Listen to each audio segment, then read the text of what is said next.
Hi నమస్తే, welcome to Telangana exams YouTube channel. Telangana విద్యార్థులకు వాళ్ళ తల్లిదండ్రులకు ఇప్పుడు ఒక పెద్ద ప్రశ్న. ఏళ్ల తరబడి మనందరినీ టెన్షన్ పెడుతున్నటువంటి 10th క్లాస్ పబ్లిక్ పరీక్షలకు ప్రభుత్వం ఫుల్ స్టాప్ పెట్టబోతుందా? లక్షల మంది విద్యార్థుల భవిష్యత్తును డిసైడ్ చేసినటువంటి ఈ పరీక్షలను రద్దు చేస్తూ రాష్ట్ర ప్రభుత్వం సంచలన నిర్ణయం అయితే తీసుకోబోతోంది. వచ్చే విద్యా సంవత్సరం నుంచే 10th బోర్డు పరీక్షలు ఉండవని, వాటి ప్లేస్లో నర్సరీ నుంచి 12th వరకు అంటే 12వ తరగతి వరకు ఇంటర్మీడియట్ వరకు అనమాట మన దగ్గర చెప్పాలంటే ఒకే బోర్డు కింద కొత్త విద్యా విధానాన్ని తీసుకొస్తామని చెప్పేసి ముఖ్యమంత్రి రేవంత్ రెడ్డి అయితే ప్రకటించారు. ఒకవేళ ఈ మార్పు కనుక అమల్లోకి వస్తే సిబిఎస్ఈ తరహాలో చదువులు ఉంటాయా? పరీక్షలు లేకపోతే ఇంకా మార్కులు, ర్యాంకులు, ఇంటర్ సీట్లు ఎలా ఇస్తారు? ఈ మార్పు మన పిల్లల భవిష్యత్తును ఎలా మార్చబోతుంది? ఈ ప్రశ్నలన్నింటికి కూడా సమాధానాలు ఈ వీడియోలో వివరంగా చర్చిద్దాం. ఇంకా ఎవరైనా మన Telangana exams YouTube channel subscribe చేసుకోకపోతే ఒకసారి సబ్స్క్రైబ్ చేసుకుని ఆ పక్కనే ఉన్నటువంటి బెల్ ఐకాన్ కూడా ప్రెస్ చేయండి. ప్రతి ఏటా మార్చి, ఏప్రిల్ నెలలు వచ్చినాయంటే చాలు తెలంగాణలోని దాదాపు ఆంధ్రప్రదేశ్లోని తెలంగాణలో దాదాపు ప్రతి ఇంట్లో కూడా ఒకటే యుద్ధ వాతావరణం మనకు కనిపిస్తూ ఉంటుంది. కారణం ఏంటంటే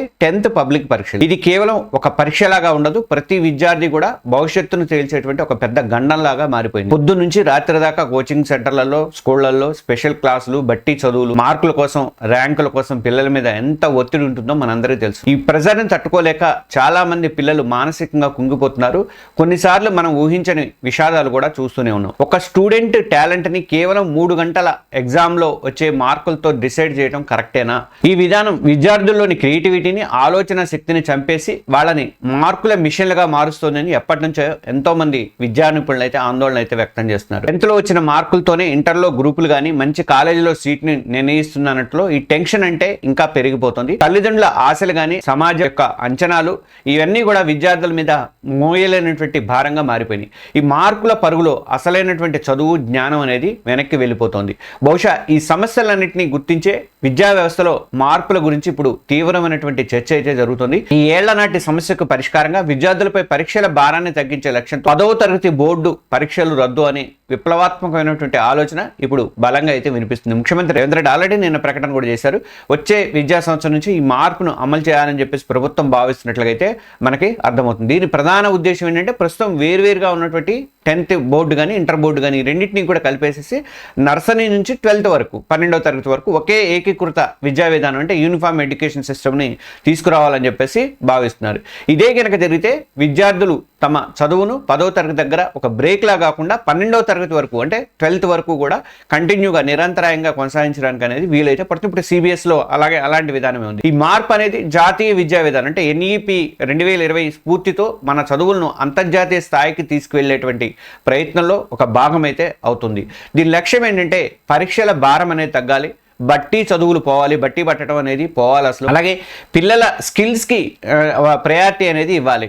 ఈ కొత్త విద్యా విధానం ఎలా ఉండొచ్చు అంటే, సరే ఒకవేళ 10th బోర్డు పరీక్షలు రద్దు అయితే మరి పిల్లల టాలెంట్ని ఎలా లెక్కిస్తారు, ఎలా కొలుస్తారు, ఇంటర్లో సీట్లు ఎలా ఇస్తారు, దీని మీద అయితే క్వశ్చన్స్ అయితే వస్తున్నాయి. ప్రభుత్వం ఆలోచిస్తున్నట్లుగా ఈ సిబిఎస్ఈ తరహా విధానం అనేది ఎలా పనిచేయొచ్చు అంటే ఇందులో ప్రధానంగా 2 కీలక అంశాలు ఉండే అవకాశం ఉంది. ఒకటేంటంటే సెమిస్టర్ విధానం ఇంకా నిరంతర సమగ్ర మూల్యాంకనం అంటే సిసిఈ ఇలా మోడల్లో ఉంటుంది. అంటే ఒకటి సెమిస్టర్ విధానం ఎలా ఉంటుందంటే ఇప్పుడున్నట్టుగా ఏడాది చివరిలో ఒకేసారి పబ్లిక్ పరీక్షలు పెట్టేటువంటి పద్ధతి అనేది పోతుంది. దాని బదులుగా ఏంటంటే అకాడమిక్ ఇయర్ ని 2 లేదా 3 సెమిస్టర్లుగా విభజిస్తారు. విభజించేసి ఇప్పుడు ఇంజనీరింగ్ వాళ్ళకు కూడా అంతే ఉన్నాయి కదా అట్లా అనమాట. ప్రతి సెమిస్టర్ చివరిలో కూడా పరీక్షలు పెడతారు అనమాట. దీనివల్ల ఏంటంటే పిల్లలు ఒకేసారి మొత్తం ఏడాది సిలబస్ పుస్తకం మొత్తం ఎన్ని చాప్టర్లు చదవాల్సిన అవసరం ఉండదు. ఆ భారం అనేది పిల్లల మీద తగ్గిపోతుంది. అలాగే ఎప్పటికప్పుడు నేర్చుకున్నటువంటి పాఠాల మీద పరీక్షలు రాయడం వల్ల సబ్జెక్ట్ మీద మంచి గ్రిప్ అయితే వస్తుంది. ఒకవేళ ఒక సెమిస్టర్ లో మార్కులు తగ్గినా కానీ నెక్స్ట్ సెమిస్టర్ లో బాగా చదివి ఓవరాల్ గ్రేడ్ ని ఇంప్రూవ్ చేసుకునే ఛాన్స్ అయితే పిల్లలకు ఉంటుంది.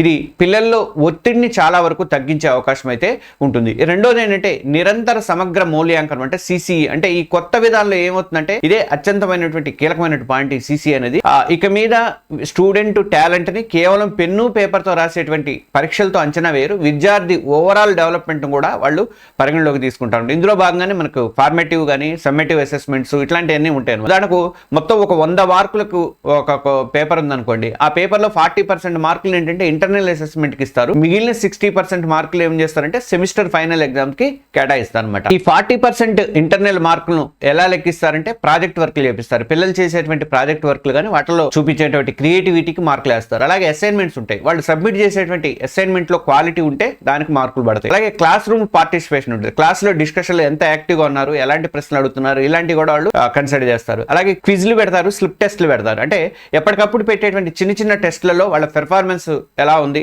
ఒక విద్యార్థి చదువుతో పాటు అతనిలో ఉన్నటువంటి ఇతర స్కిల్స్ కానీ, ప్రవర్తన కానీ, అతని పార్టిసిపేషన్ కానీ, ఇలాంటివన్నీ కూడా నిరంతరం గమనించి వాటికి కూడా మార్కులు అనేవి కేటాయిస్తారు. దీనివల్ల ఏంటంటే విద్యార్థి కేవలం బట్టి పట్టడానికి మాత్రమే పరిమితం కాకుండా తను నేర్చుకున్నటువంటి విషయాన్ని నిజ జీవితంలో ఎలా ఉపయోగించాలి అనే దాని మీద కూడా ఫోకస్ అనేది పెడతారు. ఇక థర్డ్ వన్ ఏంటంటే క్రెడిట్ విధానం. ఈ కొత్త పద్ధతిలో క్రెడిట్ సిస్టమ్ను కూడా ప్రవేశపెట్టే ఛాన్స్ ఉంది. అంటే ప్రతి సబ్జెక్టు కూడా కొన్ని క్రెడిట్ పాయింట్లు అనేవి ఉంటాయన్నమాట.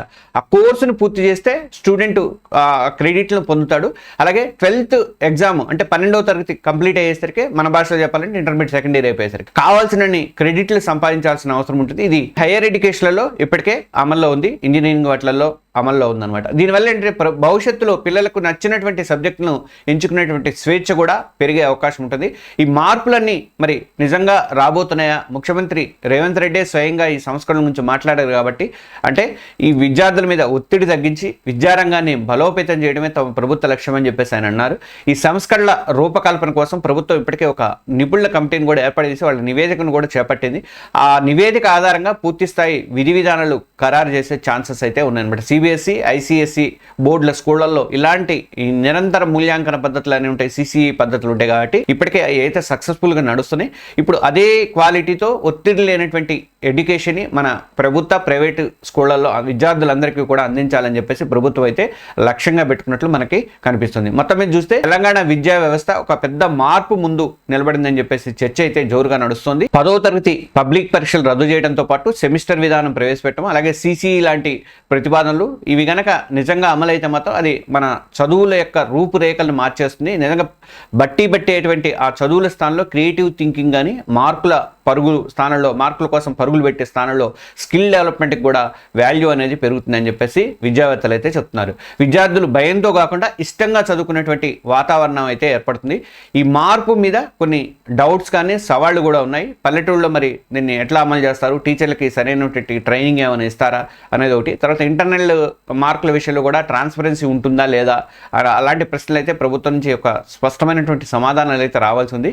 ఏదేమైనా విద్యార్థుల మీద ఒత్తిడిని తగ్గించాలనే ఆలోచన మాత్రం ఖచ్చితంగా అందరూ కూడా హ్యాపీగా స్వాగతించాల్సిందే. ఈ సరికొత్త విద్యా విధానంపై మీ అభిప్రాయం ఏంటి? 10వ తరగతి పరీక్షలను రద్దు చేయాలనే ప్రభుత్వ ఆలోచన మీరు స్వాగతిస్తారా? ఇది మన విద్యార్థుల భవిష్యత్తుకు నిజంగా మేలు చేస్తుంది అని చెప్పేసి మీరు నమ్ముతున్నారు? సిబిఎస్ఈతో పోలిస్తే ఎలా ఉంది అని మీరు అనుకుంటున్నారు? మీ అమూల్యమైనటువంటి అభిప్రాయాలను కింద కామెంట్స్ లో మాతో తప్పకుండా పంచుకోండి. టాపిక్ పై ప్రభుత్వం నుంచి వచ్చే మరిన్ని అధికారిక అప్డేట్స్ కోసం, ఇలాంటి విశ్లేషణాత్మక వీడియోల కోసం అని చెప్పి మన తెలంగాణ ఎగ్జామ్స్ యూట్యూబ్ ఛానల్ ప్రతి ఒక్కరు కూడా సబ్స్క్రైబ్ చేసుకోండి. ఈ వీడియో నచ్చితే లైక్ చేయండి, అలాగే ఆ పక్కనే ఉన్నటువంటి బెల్ ఐకాన్ కూడా ప్రెస్ చేయండి. మీ ఫ్రెండ్స్తో ఇంకా మీ ఫ్యామిలీ మెంబర్తో కూడా షేర్ చేసుకోండి. Thank you.